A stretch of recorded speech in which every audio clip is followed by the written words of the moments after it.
Ruang tamu rumah itu selalu terasa dingin setiap sore. Bukan karena angin, tapi karena ada satu kursi di sudut ruangan yang selalu kosong, kursi tempat duduk Pak Damar. Setiap kali ibu meminta Raka untuk sekadar menyapa lelaki itu, jawabannya selalu sama. "Engkau, aku nggak perlu pura-pura hormat sama orang asing, Bu." Kalimat itu seperti pisau yang membuat wajah ibu pucat. Tapi beliau hanya tersenyum kecil, seolah menelan semua luka dalam diam.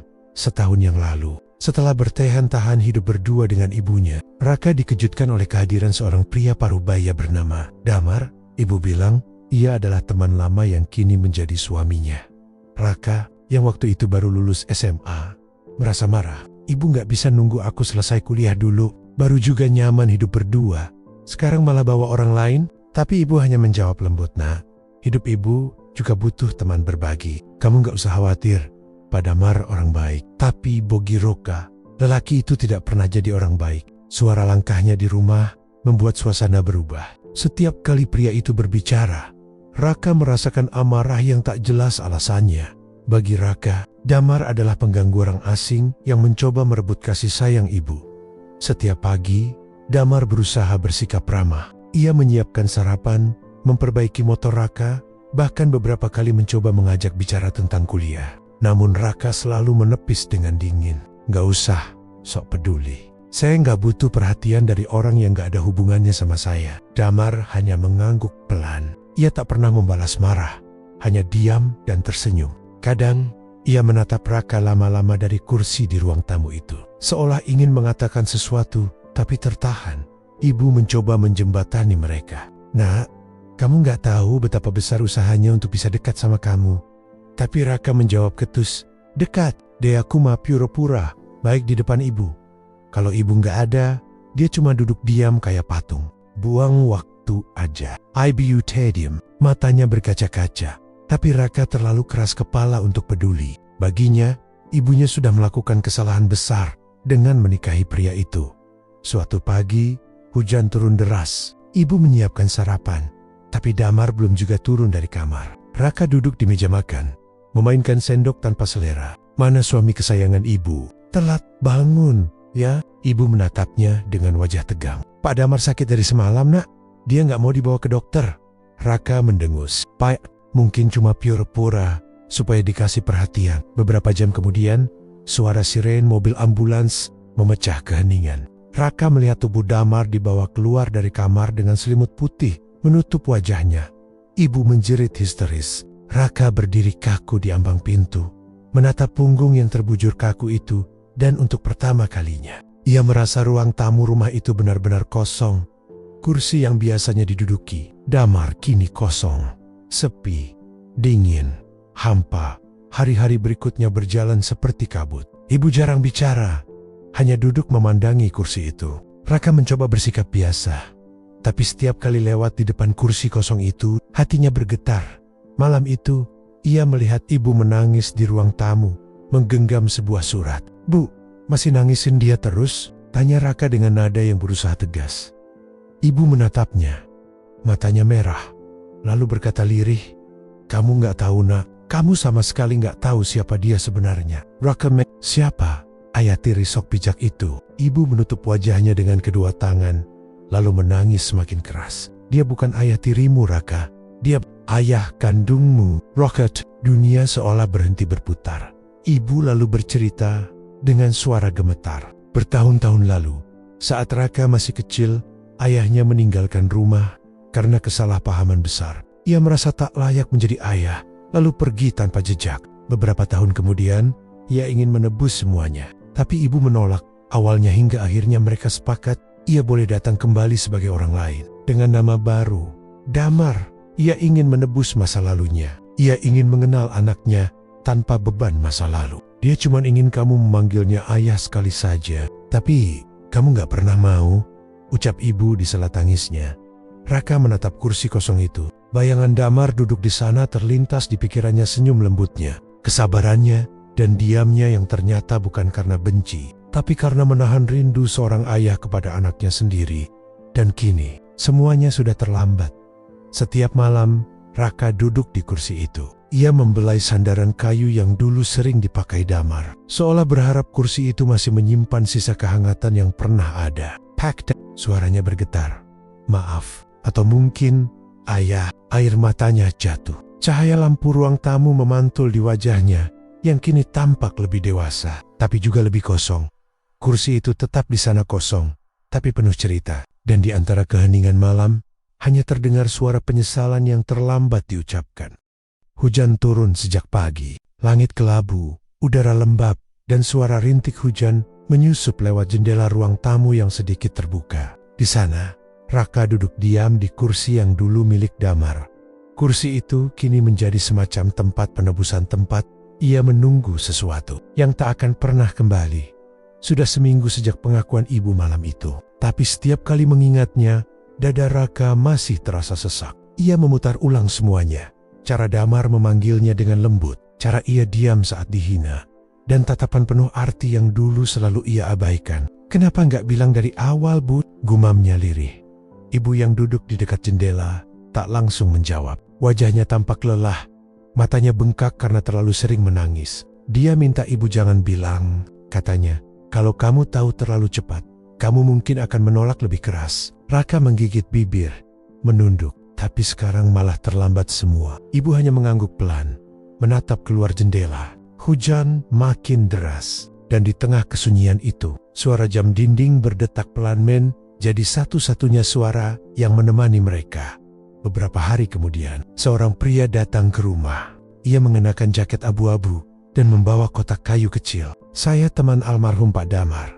Beliau titip ini sebelum meninggal, katanya sopan. Kotak itu sederhana, terbuat dari kayu jati tua dengan ukiran halus di pinggirnya. Di atas tutupnya tertulis satu kalimat pendek, untuk Raka, saat aku sudah tidak bisa menjelaskan apa-apa lagi. Raka menatap tulisan itu lama, tangannya gemetar. Ibu menunduk, tidak sanggup melihat air mata yang mulai menetes dari mata anaknya dengan hati-hati. Raka membuka kotak itu. Di dalamnya ada sebuah surat yang terlipat rapi, foto lama, dan sebuah jam tangan rusak. Raka membuka surat itu dengan perlahan. Kertasnya sedikit kusam, tulisannya miring, khas tulisan tangan orang tua. Raka, kalau kamu membaca surat ini, berarti ayah sudah nggak ada di dunia ini. Mungkin kamu masih marah, mungkin kamu masih belum mau mengakui aku. Dan gak apa-apa, ayah nggak menuntut apapun. Dulu, ayah memang pengecut. Ayah ninggalin kamu dan ibumu karena merasa nggak pantas. Tapi setiap malam, penyesalan itu makin berat. Ayah pingin memperbaiki semuanya, tapi tahu diri kalau mungkin kamu nggak mau menerima. Makanya ayah datang bukan sebagai ayah, tapi sebagai seseorang yang bisa jagain kamu dari dekat. Raka, Tedium. Tulisan itu terasa hidup di dalam kepalanya, seperti suara yang kembali berbicara dari masa lalu.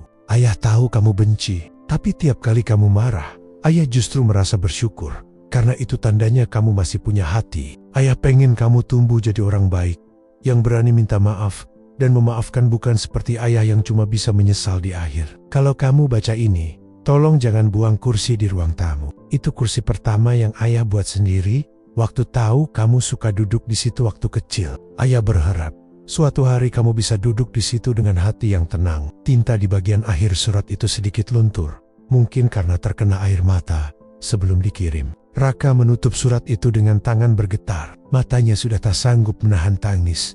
Di bawah surat itu, ada sebuah foto usang foto seorang pria muda memegang bayi kecil. Bayi itu adalah Raka, dan pria muda itu, tanpa ragu, adalah Damar. Atau lebih tepatnya, ayahnya sendiri. Waktu kecil, Raka tidak punya banyak kenangan tentang ayahnya. Yang ia ingat hanya suara keras, pertengkaran, dan kemudian kepergian yang tiba-tiba. Ia pikir ayahnya tak peduli, tapi ternyata lelaki itu tidak pernah benar-benar pergi. Ia hanya menunggu waktu yang tepat untuk kembali.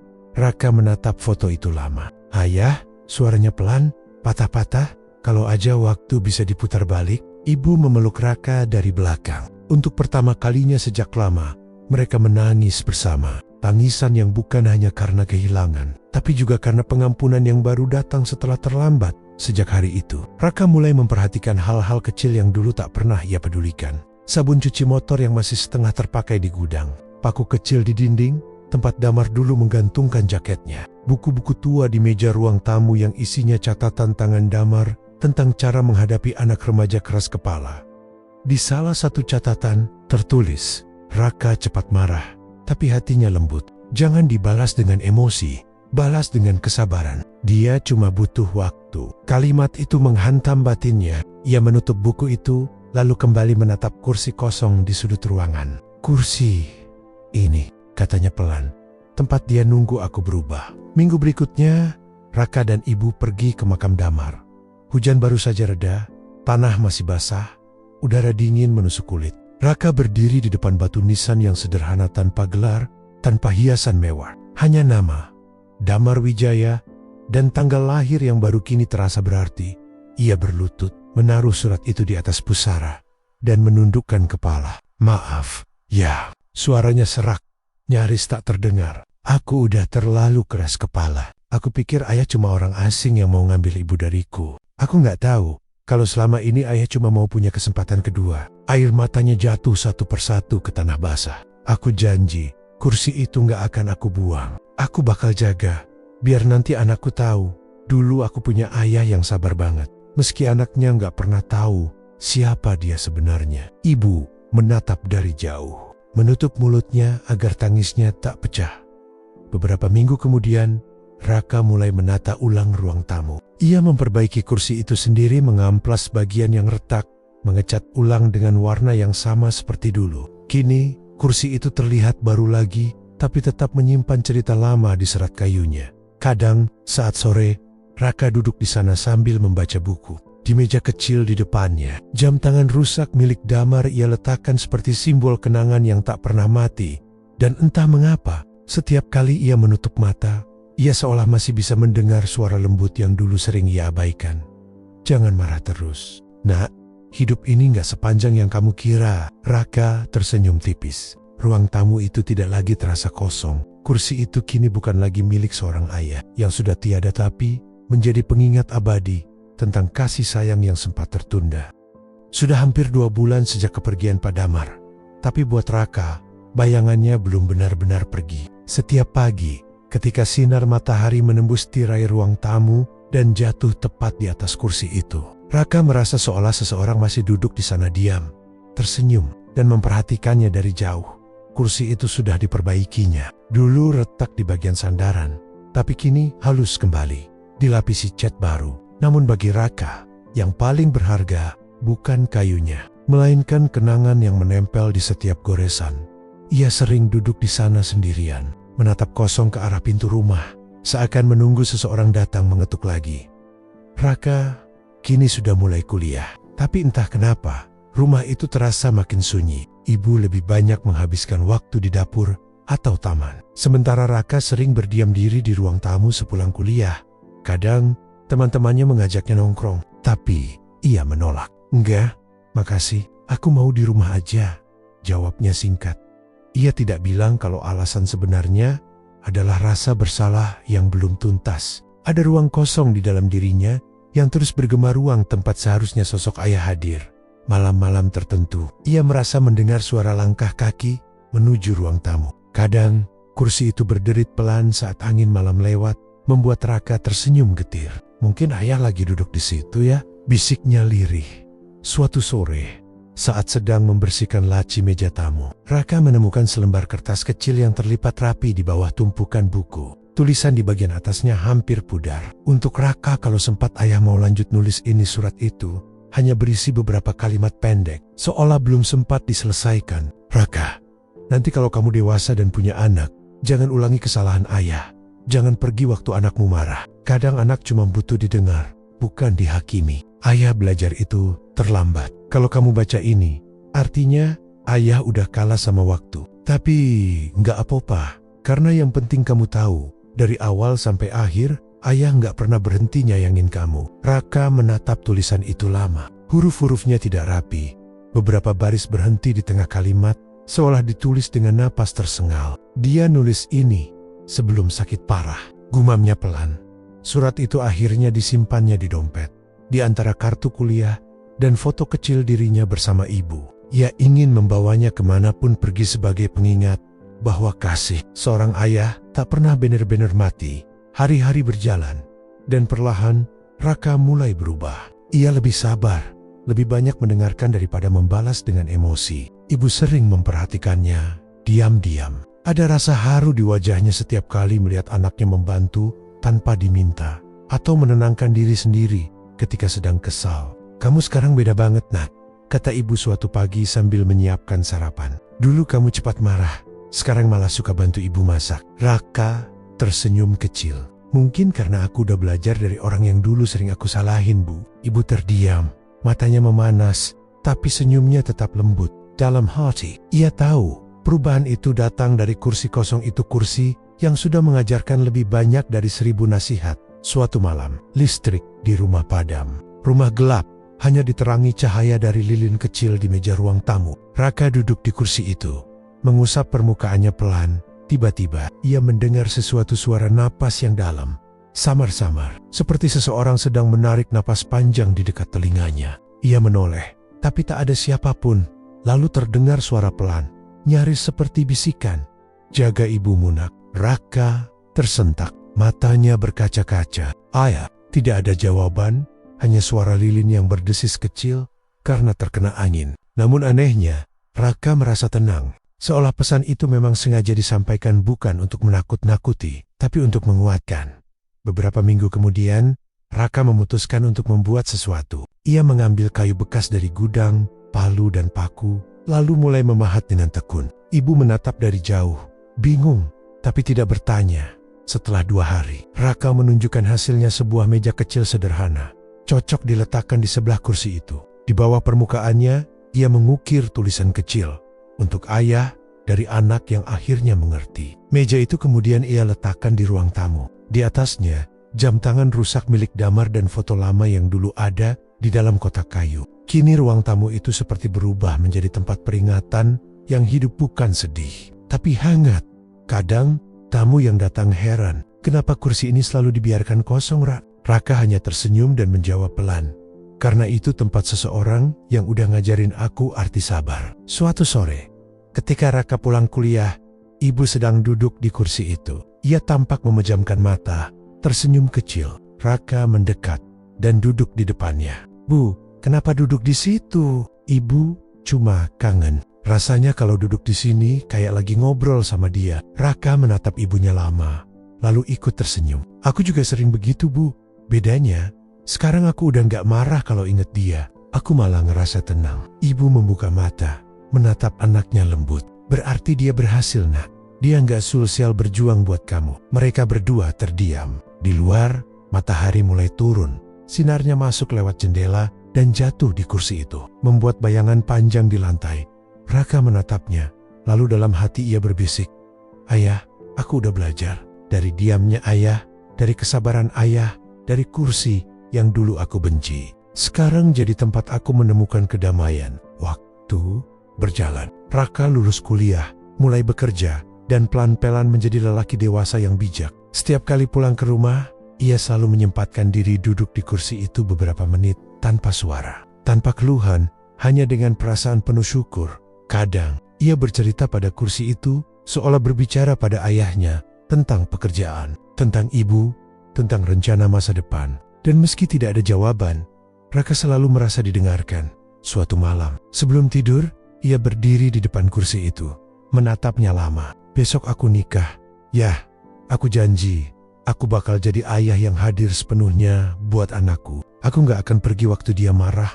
Aku bakal belajar sabar kayak ayah dulu." Angin malam bertiup lembut, tirai bergerak perlahan. Kursi itu berderit pelan, seolah menjawab, "Aku dengar, Nak." Raka tersenyum. Kursi itu memang kosong secara fisik, tapi tidak lagi kosong di hati, karena di sanalah suara ayahnya tinggal, bukan sebagai bayangan, tapi sebagai bagian dari dirinya sendiri. Hujan baru saja berhenti sore itu. Aroma tanah basah menyeruak lewat jendela ruang tamu. Di sudut ruangan, kursi kayu tua itu masih berdiri tegak seperti biasa. Namun kali ini tidak benar-benar kosong. Di atasnya duduk seorang anak kecil berusia 5 tahun dengan rambut berantakan dan kaki yang belum sampai ke lantai. "Ayah, ini kursi siapa sih?" tanya bocah itu sambil menggaung-nayungkan kakinya. Raka yang kini sudah berumur 32 tahun, tersenyum. Ia duduk di lantai, memandangi anak laki-lakinya yang penasaran. Itu kursi spesial. Dulu, ayah sering duduk di situ bareng kakekmu. Kakek yang di foto itu, ya? Tanya bocah itu sambil menunjuk bingkai kecil di meja. Iya, kakek yang gak sempat kamu temui, tapi selalu ada di sini. Raka menunjuk dada anaknya. Di hati kita, bocah itu mengangguk, meski jelas belum benar-benar mengerti. Namun, di mata Raka, momen kecil itu begitu berharga, sebuah lingkaran kehidupan yang terasa lengkap. Rumah itu kini tak lagi sunyi, gelak tawa anak kecil, aroma masakan istrinya, dan suara langkah kaki kecil yang berlari-lari di lantai menutupi jejak sepi yang dulu membekas. Ibu Raka, yang kini sudah mulai beruban, tinggal bersama mereka. Kadang ia duduk di kursi tua itu sambil bercerita pada cucunya, seolah sedang bercerita tentang seseorang yang masih hidup. Dulu, kakekmu suka duduk di sini sore-sore. Kalau ibu marah, dia cuma diam sambil ngelus kayunya. Katanya biar sabar. Kakek sabar banget ya, Nek? Iya, Nak. Dia sabar banget. Bahkan waktu disalahpahamin orang yang paling dia sayang. Raka yang mendengar dari dapur hanya bisa tersenyum getir. Setiap kali cerita itu diulang, hatinya hangat sekaligus perih. Tapi kini, perih itu bukan luka melainkan kenangan yang sudah diterima dengan ikhlas. Suatu hari, Raka menemukan ide untuk membuat sesuatu. Ia memanggil pelukis langganan temannya dan menunjukkan satu foto lama. Foto Damar muda menggendong bayi kecil dirinya. Saya mau foto ini dijadikan lukisan. Katanya, mau digantung di mana, Mas? Di atas kursi itu, biar nggak kosong lagi. Beberapa minggu kemudian, lukisan itu selesai. Wajah Damar dilukis dengan senyum lembut. Matanya hangat dan bayangan tangan kecil bayi yang memegang bajunya. Ketika lukisan itu digantung di dinding ruang tamu, seluruh ruangan terasa berbeda seperti ada napas baru. Istrinya, Sinta, menatapnya lama. Aku bisa lihat dari caramu mandang lukisan itu, kamu benar-benar kangen sama beliau ya? Iya, jawab Raka lirih. Tapi sekarang aku nggak sedih lagi. Aku cuma pengen anak kita tahu siapa yang ngajarin ayah jadi kayak sekarang. Sinta menggenggam tangannya. Kamu jadi ayah yang luar biasa, Ra. Mungkin karena kamu pernah kehilangan seorang ayah yang juga luar biasa. Raka menandok. Matanya berkaca-kaca. Ia tahu, Sinta benar. Waktu berjalan, anak kecil itu tumbuh cepat. Namanya Aruna. Anak itu cerdas, ceria, tapi kadang juga keras kepala, sifat yang dulu dimiliki Raka di masa remaja. Suatu sore, saat Aruna marah karena mainannya rusak, ia berteriak dan menendang kursi di ruang tamu. Kursi itu berderit pelan, seperti mengeluh. Raka segera datang. Tapi kali ini ia tidak marah. Ia berlutut di depan anaknya dan berkata dengan lembut, "Kamu tahu nggak kursi itu punya siapa?" "Punya kakek," jawab Aruna dengan nada kesal. "Iya, kakek itu orang paling sabar yang ayah kenal. Kalau dia marah, dia duduk di kursi itu dan diam dulu, biar nggak nyakitin orang yang dia sayang." Aruna terdiam, menatap kursi itu. Beberapa detik kemudian, anak kecil itu duduk di sana, memeluk lututnya, dan berbisik, "Aku mau belajar sabar kayak kakek." Raka menatap pemandangan itu dengan mata basah. Ia tahu, meski Damar sudah lama tiada, ajarannya masih hidup menurun tanpa suara, tapi tertanam kuat di hati generasi berikutnya. Malam itu, sebelum tidur, Aruna meminta satu hal. "Ya, ceritain lagi tentang kakek dong, yang nyamar jadi orang lain itu." Raka tersenyum. Cerita itu sudah ia ulang puluhan kali, tapi Aruna tak pernah bosan. Ia pun mulai bercerita dengan suara pelan, hangat, seperti ayah yang menenun kenangan lewat kata-kata. "Dulu, waktu ayah seumuran kamu, ayah sering marah sama orang yang ayah kira cuma ayah tiri. Tapi ternyata, dia adalah ayah kandung ayah sendiri. Dia nyamar supaya bisa deket lagi sama ayah, karena dulu ayah benci banget." Aruna menatapnya lebar-lebar. "Terus, ayah marah banget?" "Ya, ayah kasar, ayah salah. Tapi dia nggak pernah marah balik. Dia cuma sabar. Dan waktu ayah tahu kebenarannya, semuanya udah terlambat." Aruna menunduk. "Kasihan kakek." Raka mengelus rambut anaknya. "Iya, tapi kakek nggak nyesel. Karena akhirnya ayah berubah. Sekarang ayah berusaha jadi ayah yang kakek pengen ayah jadi dulu." Anak kecil itu memeluk ayahnya erat-erat. "Kakek pasti senang lihat ayah sekarang." Raka tersenyum, menatap langit-langit kamar, dan dalam hati berbisik, "Dengar ya, dia tahu tentangmu. Ceritamu gak akan hilang."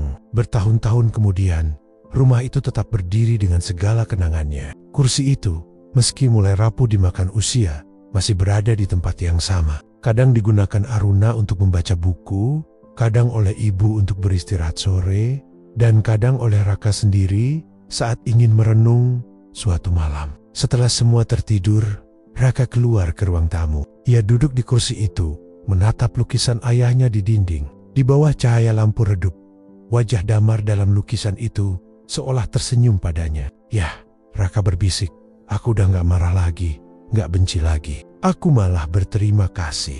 Karena dari semua hal di dunia ini, ayah kasih pelajaran paling penting tentang cinta yang gak selalu harus dijelaskan. Angin malam menyapu lembut gorden jendela. Kursi itu berderit kecil, seperti dulu. Raka menutup mata, mendengar suara lembut dari dalam hatinya, bukan suara hantu, bukan bisikan, tapi gema kasih seorang ayah yang tak pernah padam.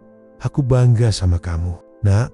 Raka tersenyum dengan air mata mengalir di pipinya. Ia tahu kursi itu tidak pernah benar-benar kosong, karena di setiap napas yang ia hembuskan, di setiap nasihat yang ia berikan pada anaknya, dan di setiap keputusan yang ia buat dengan hati tenang, ada bagian dari Damar yang hidup di dalam dirinya.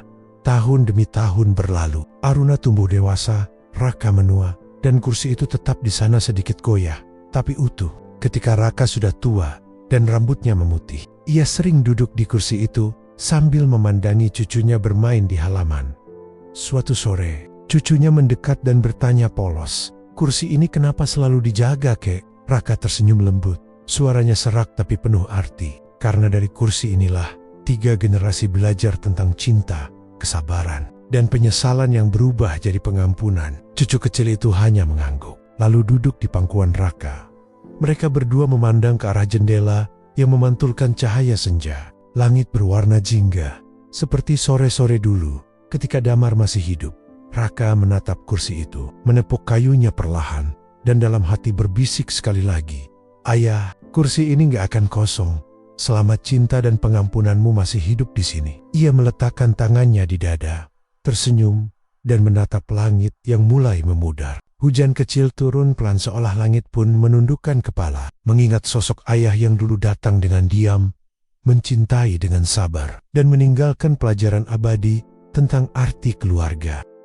Malam di rumah itu terasa lebih tenang dari biasanya, tapi bukan ketenangan yang menenangkan, lebih tepatnya sunyi yang menggigit. Sudah beberapa bulan sejak ibu mengungkapkan kebenaran tentang Pak Damar, tentang ayah kandung yang selama ini hidup di bawah satu atap tanpa pernah Raka akui. Namun rasa bersalah itu belum benar-benar pergi. Ia masih menggantung di udara, seolah setiap sudut rumah menyimpan gema ucapan yang dulu Raka lontarkan dengan penuh kebencian. Raka sering duduk di kursi ruang tamu itu. Kursi tua yang dulu hanya jadi simbol kekesalannya, kini jadi tempat ia menebus waktu. Setiap malam, ia duduk di sana, diam, memandangi foto lama di atas meja foto ibunya, dirinya kecil, dan seorang pria yang wajahnya dulu nyaris tak ia ingat. Kadang, ia menatap ke arah pintu rumah, berharap seseorang masuk sambil tersenyum seperti dulu. Padahal ia tahu, tidak ada lagi yang akan datang.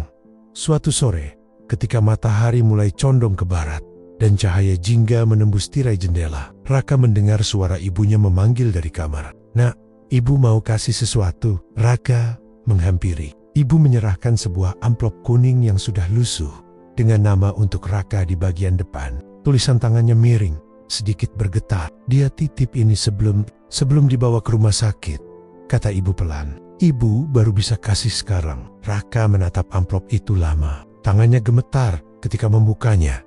Kertas di dalamnya sedikit menguning, tapi huruf-hurufnya jelas tulisan tangan yang tegas namun lembut.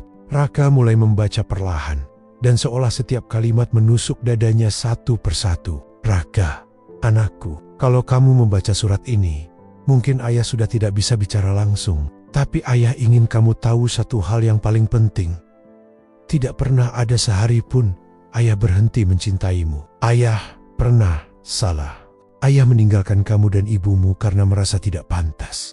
Ayah pikir dengan pergi, ayah bisa membuat hidup kalian lebih baik. Tapi ternyata yang ayah lakukan justru membuat luka yang dalam. Ketika ayah datang kembali dengan nama Damar, ayah tidak berharap banyak.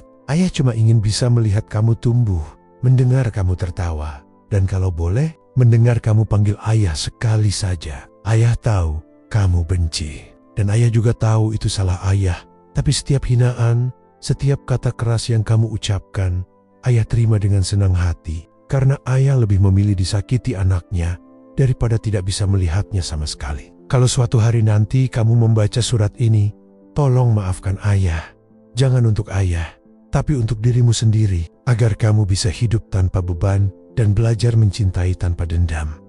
Ayah bangga padamu, nak, selalu. Tangan Raka bergetar. Huruf-huruf di kertas itu mulai kabur karena matanya dipenuhi air. Ia tak kuat melanjutkan, tapi hatinya memaksa membaca sampai akhir. Dan satu lagi, kalau kamu merasa sepi, duduklah di kursi ruang tamu itu. Bayangkan ayah ada di sana, mendengarkanmu. Karena disitulah setiap hari ayah menunggu kamu bicara. Surat itu berakhir dengan tanda tangan kecil. Ayahmu, Damar. Raka menunduk lama. Air matanya jatuh di kertas itu, membuat tinta di beberapa bagian memudar. Ia menggenggam surat itu erat, lalu berlari ke ruang tamu, ke kursi yang dulu selalu ia benci. Ia duduk di sana, menatap kosong ke depan, lalu pelan-pelan mulai bicara entah pada siapa. Aku minta maaf ya, aku nggak tahu kalau itu kamu. Aku terlalu marah, terlalu bodoh buat lihat kebaikanmu. Suara Raka pecah di udara. Ruang tamu itu kini terasa hangat, bukan karena suhu, tapi karena seolah ada seseorang yang duduk di depannya, tersenyum lembut seperti dulu. Bayangan samar seolah muncul di kursi seberang bayangan Damar, mengenakan kemeja putih, duduk dengan tangan terlipat di pangkuan, seperti saat masih hidup. Kamu akhirnya bicara juga, nak. Suara itu tidak terdengar, tapi Raka bisa merasakannya dalam hatinya. Ia tersenyum di antara tangis. Sejak malam itu, sesuatu dalam diri Raka berubah. Ia mulai memperbaiki cara bicaranya pada ibu, lebih lembut, lebih sabar. Ia mulai menata hidupnya. Ia bekerja keras, bukan lagi karena ambisi pribadi, tapi karena ingin membuat ayahnya bangga. Setiap kali merasa lelah, ia duduk di kursi ruang tamu itu, membaca ulang surat yang sudah mulai kusut, dan berbicara seolah ayahnya masih di sana. Aku diterima kerja. Ya, aku bantu ibu perbaiki rumah. Aku udah gak marah lagi sekarang. Ibu sering memperhatikannya dari jauh. Kadang beliau meneteskan air mata, tapi kali ini bukan karena sedih melainkan lega. Akhirnya, dua hati yang dulu saling berjauhan kini bisa berdamai, meski salah satunya sudah tak lagi di dunia. Suatu pagi, Raka memutuskan untuk memperbaiki kursi itu. Kayunya sudah mulai rapuh, catnya mengelupas. Namun ketika ia menggosoknya perlahan, ia menemukan sesuatu di bawah sandaran. Ukiran kecil berbentuk huruf A-R Andi dihubungkan dengan garis melingkar. Raka tersenyum samar. Ayah sempat ukir ini. Ya, bisiknya lirih. Kini kursi itu tidak lagi tampak seperti benda mati. Ia seperti simbol kehidupan tempat di mana penyesalan, cinta, dan pengampunan bertemu. Malam itu, Raka duduk di kursi itu bersama ibunya. Mereka minum teh hangat sambil memandangi foto Damar di dinding. Bu, kata Raka pelan. Aku janji gak akan benci siapapun lagi. Aku udah tahu rasanya kehilangan orang yang tulus mencintai kita. Ibu tersenyum lembut. Matanya berkaca-kaca. Ayahmu pasti senang mendengar itu. Dan di antara keheningan malam, cahaya lampu menyoroti kursi tua itu. Kini, ia tak lagi terasa kosong. Ada kenangan, doa, dan cinta yang menetap di sana abadi, tak tergantikan. Bab 5 berakhir dengan ketenangan. Raka tak lagi dihantui masa lalu. Ia sudah berdamai dengan ayahnya, dengan ibunya, dan dengan dirinya sendiri. Kursi kosong di ruang tamu itu kini menjadi simbol bahwa cinta sejati tidak selalu hadir dalam bentuk kata, tapi bisa hidup dalam diam, menunggu seseorang untuk menyadari sebelum semuanya terlambat. Sudah 1 tahun berlalu sejak Raka menemukan surat terakhir dari almarhum ayahnya. Damar, waktu memang terus berjalan, tapi kenangan tidak pernah benar-benar pergi. Kursi tua di ruang tamu itu masih berdiri di tempat yang sama, tapi kini bukan lagi simbol penyesalan, melainkan pengingat cinta yang abadi. Pagi itu, aroma kopi hitam mengisi ruang tamu. Raka duduk di kursi yang dulu milik ayahnya, menatap halaman rumah yang baru saja ia tanami pohon Kamboja. Di sebelahnya, ibunya sedang menjemur pakaian sambil bersenandung pelan. Bu, aku ada rencana, kata Raka pelan sambil menyesap kopi. Rencana apa, nak? Aku mau buka bengkel kecil di depan rumah.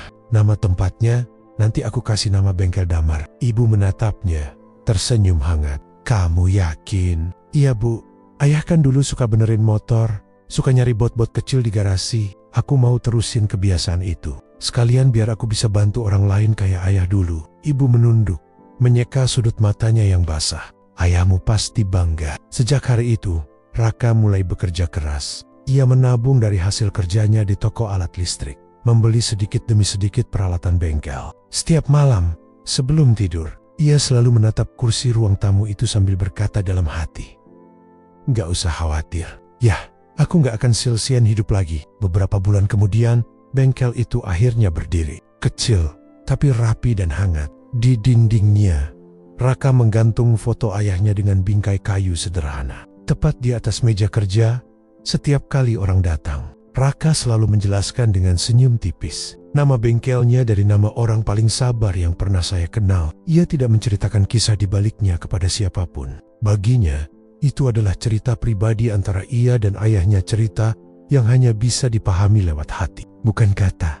Namun, setiap kali Raka memperbaiki motor seseorang dengan sabar, tanpa marah meski pelanggan cerewet, ia seperti bisa merasakan ayahnya berdiri di belakangnya, tersenyum bangga. "Pelan-pelan aja nah, gak usah terburu-buru. Kerja yang rapi, bukan yang cepat." Kalimat itu bergema di kepalanya setiap kali tangannya kotor oleh oli.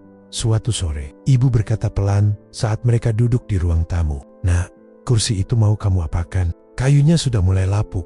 Mungkin sudah waktunya diganti." Raka menatap kursi itu lama. Kursi kayu sederhana dengan ukiran kecil R&D di sandarannya. Ia tersenyum dan menjawab, "Jangan dibuang bu, aku mau pindahin ke bengkel, biar ayah ikut kerja sama aku." Ibu tertawa kecil di sela air matanya. "Kamu memang anak ayah." Beberapa hari kemudian, Raka memindahkan kursi itu ke bengkel. Ia letakkan di sudut ruangan, dekat jendela, tempat cahaya sore masuk.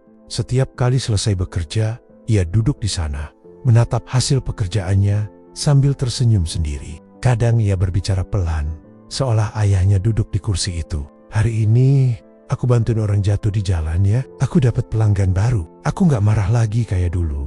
Aku udah bisa sabar." Suara-suara itu mungkin tak dijawab, tapi entah kenapa, Raka selalu merasa ada kehangatan yang menjawabnya dalam bentuk ketenangan. Suatu hari, seorang anak kecil datang ke bengkelnya bersama ibunya. Motor mereka rusak di tengah jalan, dan anak itu tampak gelisah. Saat Raka memperbaikinya, si anak bertanya polos, "Mas, kursi itu buat siapa? Kok ditaruh di pojok?" Raka tersenyum, "Itu buat ayah saya. Dulu dia suka duduk di situ sambil ngawasin saya kerja. Sekarang, meski udah gak ada, saya tetap pengen dia ngeliat saya dari sana." Anak itu mengangguk polos. "Berarti Mas kangen ya?" Raka menatapnya, matanya sedikit berkaca-kaca. "Iya, tapi sekarang saya udah gak sedih.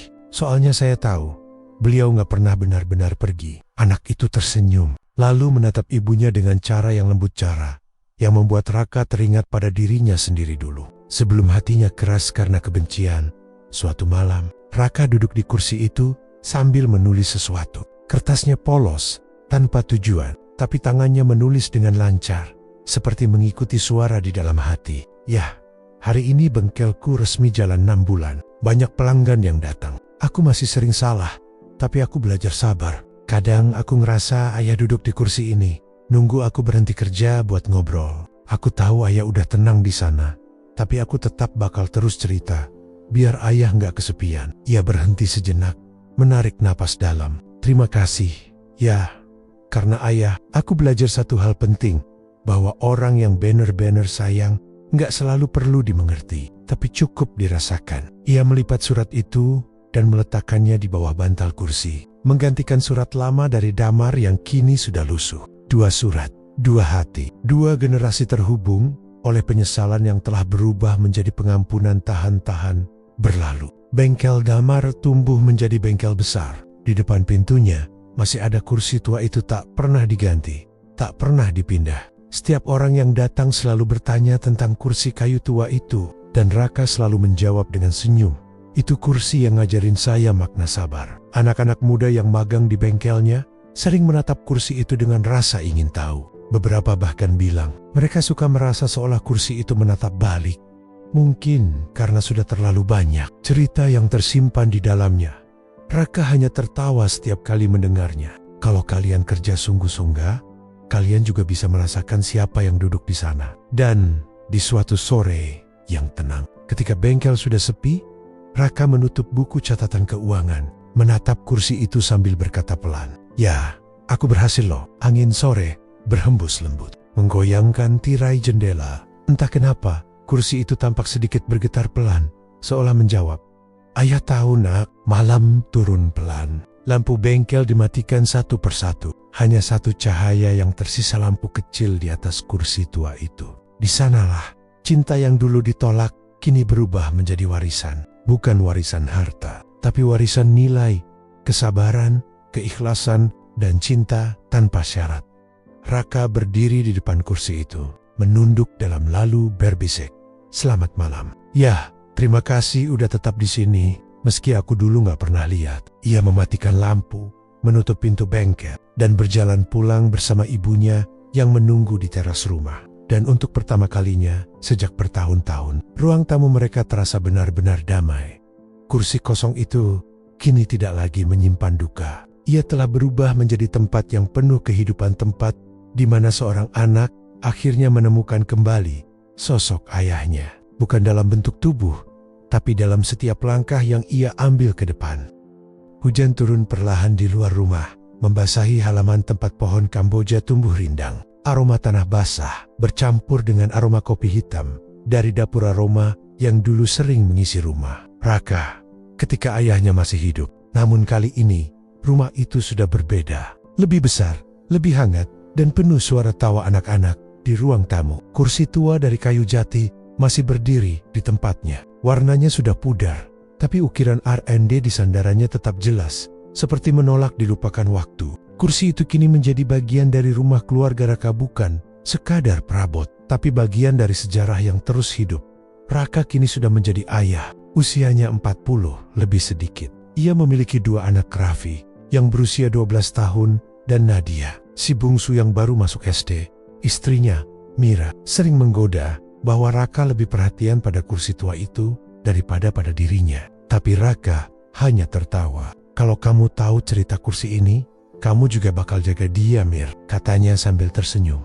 Raka tidak pernah menjual kursi itu, meski banyak orang menawarnya. Bahkan, ia menolak saat ada tukang kayu menawarkan perbaikan total. Ia hanya menambalnya sedikit demi sedikit, memastikan bentuk aslinya tetap terjaga. Karena bagi Raka, setiap retakan di kayu itu adalah jejak kenangan, jejak perjuangan seorang ayah yang dulu ia salah pahami.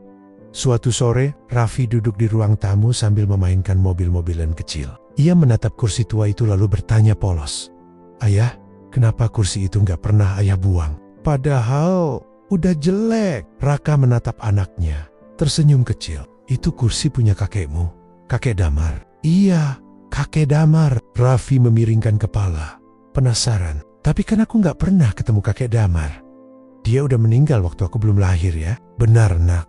Tapi kakekmu masih ada di sini." Raka menepuk dadanya sendiri, lalu menatap kursi itu. "Dia ada di setiap sabarku, di setiap kerja keras yang ayah lakukan, di setiap kali ayah ngingetin kamu buat nggak ngomong kasar atau males-malesan." Raffi terdiam. Ia menatap kursi itu lama, lalu berkata pelan, "Berarti kakek masih dengerin kita ya?" "Mungkin," jawab Raka sambil tersenyum hangat. "Kalau kamu bicara dari hati, siapa tahu dia dengar." Sejak hari itu, Raffi sering duduk di kursi itu sendirian. Kadang dia bercerita sendiri, seolah berbicara pada seseorang yang tak terlihat. "Kakek, hari ini aku dapat nilai bagus. Kakek, ayah marahin aku, tapi aku tahu itu karena aku salah." Dan setiap kali Raka melihatnya dari jauh, hatinya terasa hangat. Kursi itu, sekali lagi, menjadi jembatan antara dua hati yang tak pernah bertemu. Malam itu, setelah anak-anak tidur, Raka duduk sendirian di ruang tamu. Lampu temaram menyinari meja kayu dan kursi tua di depannya. Ia membuka laci kecil di bawah meja, mengeluarkan sebuah buku catatan kulit yang sudah lama ia isi dengan tulisan tangan di halaman terakhir. Ia mulai menulis sesuatu. Kali ini bukan surat untuk ayahnya, tapi surat untuk anak-anaknya, untuk Raffi dan Nadia. "Kalau suatu hari kalian dewasa dan melihat kursi tua ini masih berdiri, jangan buang. Kursi ini saksi dari perjalanan keluarga kita. Dulu, Ayah pernah benci pada orang yang duduk di sana. Tapi akhirnya ayah tahu, dia adalah orang yang paling mencintai ayah dengan tulus. Kursi ini bukan sekadar kayu. Ia menyimpan doa, penyesalan, dan cinta. Kalau kalian duduk di sana saat sedih, bayangkan ada seseorang yang dayam-dayum mendoakan kalian supaya kuat. Jangan ulangi kesalahan ayah dulu. Jangan biarkan gengsi membuat kalian jauh dari orang yang mencintai kalian.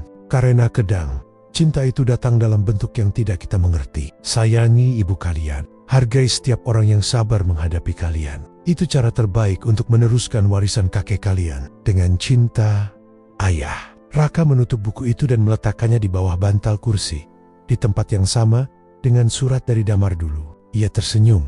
Merasa lingkar kehidupan telah kembali utuh surat dari ayah untuk anak. Surat dari anak untuk cucu. Beberapa tahun berlalu. Raka semakin menua. Rambutnya mulai memutih. Tapi semangatnya tak pernah pudar. Bengkel Damar kini dijalankan oleh Raffi. Sementara Nadia kuliah di luar kota. Raka lebih sering di rumah bersama Mira. Menikmati masa tenang. Suatu sore, ia duduk di kursi tua itu. Memandangi halaman yang mulai diterpa sinar senja. Ia menatap ke langit, tersenyum pelan. Ya, aku udah ngelakuin semuanya seperti yang ayah mau. Aku udah jadi orang yang ayah harapkan. Istrinya datang membawa teh hangat. Ngomong sama siapa ya? Sama ayahku. Jawab Raka lirih. Dia masih di sini, Mir. Di kursi ini. Mira tersenyum. Ia tidak menertawakan, hanya duduk di sebelahnya. Mereka berdua menikmati sore dalam diam yang indah. Beberapa tahun kemudian, Raka pergi dengan tenang di rumah.